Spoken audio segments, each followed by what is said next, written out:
There we go. It's recording. Yes. Okay. Hey, everybody. Welcome to Raw and Unedited Live, the place where association executives like you get tips, tactics, innovation, solutions, insight, and all kinds of good stuff to make you a more effective association executive. Have you ever dealt with or wondered how to deal with transitioning your organization from, you ready for it, from volunteer leader led managed to staff led managed? Well, if you've ever wondered about this, I have Julie Adams, PhD, yes, and CSP. Her organization is Agile Association Management Solutions. So if you're looking for a association management company to jump into, you might talk to Julie. So Julie, 21 years ago, you transitioned the Academic Senate for California Community Colleges from volunteer-driven to staff-managed, and then just recently you've been hired to do the same with another organization. So what are your thoughts about making that shift, that transition 2 decades ago versus today? What are the differences? What are the challenges? Well, the similarities are the same as far as trying to take from board volunteers the duties and tasks associated with running an organization. 21 years ago, the organization held a lot of different meetings, and the volunteers would negotiate the contracts, pull all the things together, all the registration materials, all the functioning of the program. And in transitioning, pulling that away from the volunteers and now having it staff run was much more efficient and effective. And the volunteers were really able to just concentrate on the actual event itself. I'm finding the same thing happening in the organization I'm working with, except this time, instead of having the volunteers do the events, they hire an event company. And they use resources from pay a event company from the registration. So that's one difference I see. There's so many different resources available for nonprofits that they can outsource, where 21 years ago that wasn't available. So that's one of the different, the similarities that I see as far as the event functioning, but the differences and the challenges in having an event company. Another similarity is getting the volunteers to drive in their lane. When you delegate to staff, you need the volunteers to delegate and move aside and allow the staff to function, to be creative and innovative and push forward.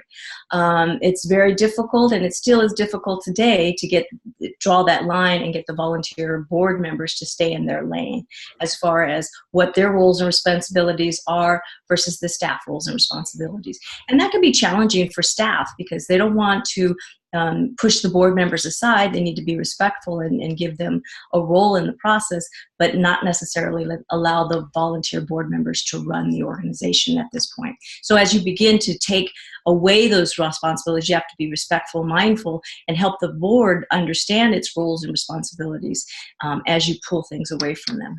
So let me ask you, with your old organization, when you successfully made the transition from volunteer managed to staff managed, what were some of the immediate benefits that the organization experienced, and maybe some of the longer term benefits that they gained? So the immediate benefit was the volunteer boards had more time to do more of their work, which is going out and raising awareness for the organization to legislators, the public, and others. So they actually got to concentrate on the mission of the organization and really getting others to know about the organization. The Academic Senate is unique in the sense that it doesn't do fundraising or that capacity, more of a governance body, and it represented their members from across the state and community colleges. So their constituents were the legislature, the governor, the chancellor's office, government officials, and this allowed them to free their time so that they could go and talk about the organization.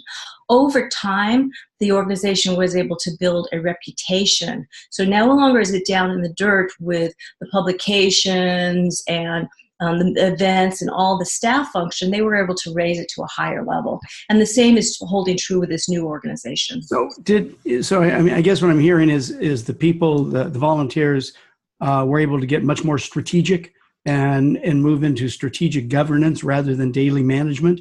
Yes, you're correct. Got it. What are if you were sitting across the table from a CEO or executive director, chief staff executive, whatever term we want to use, and they were getting ready to go through this challenge without maybe the experience of doing it before, what are some of the tips and tactics and roadblocks that you'd share with them?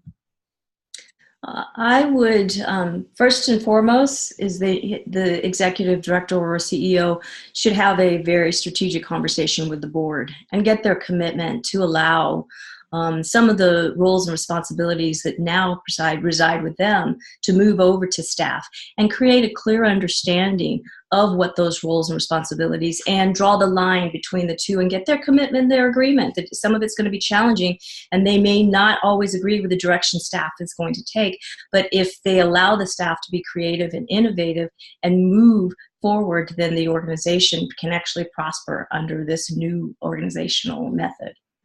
So what are some of your tips for, I got to tell you, I've worked with a lot of boards, and whether they're trades or professional societies, no disrespect, but there's a lot of board members that are pretty stubborn, and they just, they knew their society maybe 40, 50 years ago when everybody had, a secretarial pool or a clerical pool, and the clerical people could do all the work and they could just go around being big man, big woman. And today, without that, they're actually having to do the work themselves. And I just see this lack of willingness to let go. How do you deal with that? Ed, you're so right. That's probably the challenging part of the job. It's easy to do for staff to do the functions. Dealing with the different personalities, as with all board work, is very difficult. And this is very difficult because they have ownership. The organization I'm working with now, they have a founding board. So they created this. And so now after 10 years, they're moving into this direction. Having them let go has been really challenging. And so what we're looking at is actually you have to get some champions, some champion board members that could talk to other board members about how this is going to benefit the organization. And them as a board, they can be strategic in moving forward and really look at growing the organization from a different capacity and allowing staff to do the work.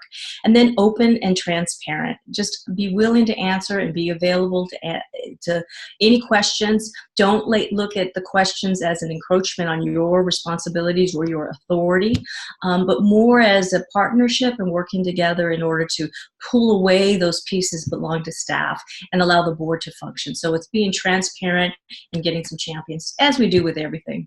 Got it. So, one of the lines when I work with boards, and I'll tell you where I'm going with this. One of the lines I'll use when I'm working with a board, I'll say, well, when I had this in my study to get my CAE, I learned X, Y, Z. And nobody knows the difference whether I'm right or wrong or whether I'm BSing them. And it always seems to work. Do you have any like throwaway lines, or I shouldn't call them throwaway lines, but strategic lines that you've used in the past to get board members to listen to you that other association execs could use? Well, I do use that same line. Okay. But I also use current research and current trends that are happening in other nonprofits. With this client, I'm able to rely on my past expertise in the other organization. I was there 21 years and had gone through it. So I know and have that experience. So it is about using research. It's about using current trends. It's about using some of the literature. ASAE has a lot of literature out there. And so pulling from ASAE or board source. So I substantiate what I claim or what I say based on some of the research available. And it seems to carry weight. Yeah,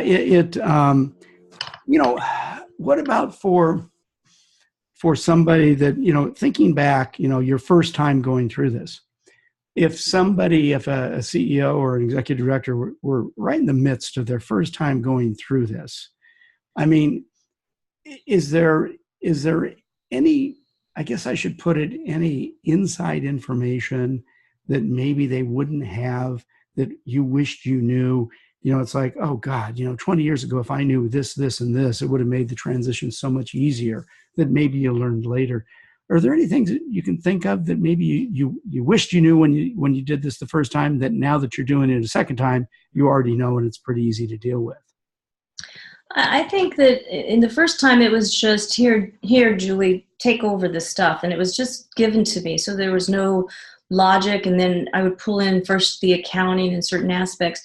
And I think this time I would sit down and make a plan, just kind of a plan of action, so that I knew where I was going and how I would get there, and what expertise I had or what expertise I needed to bring to the table to assist me in getting the board to help me either through resources or other means.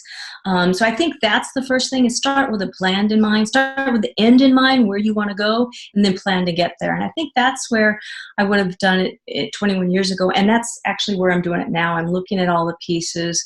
Where are we now? What do we need? What resources do we need? What expertise do I not have as far as moving into this place? And a last question. So you got the one board member that, that's like in the board meeting and to your face, they're nice. They're, oh, yeah. But behind the scenes are just creating havoc. Have you ever had that, and how'd you deal with it? Oh, yes, I've had that.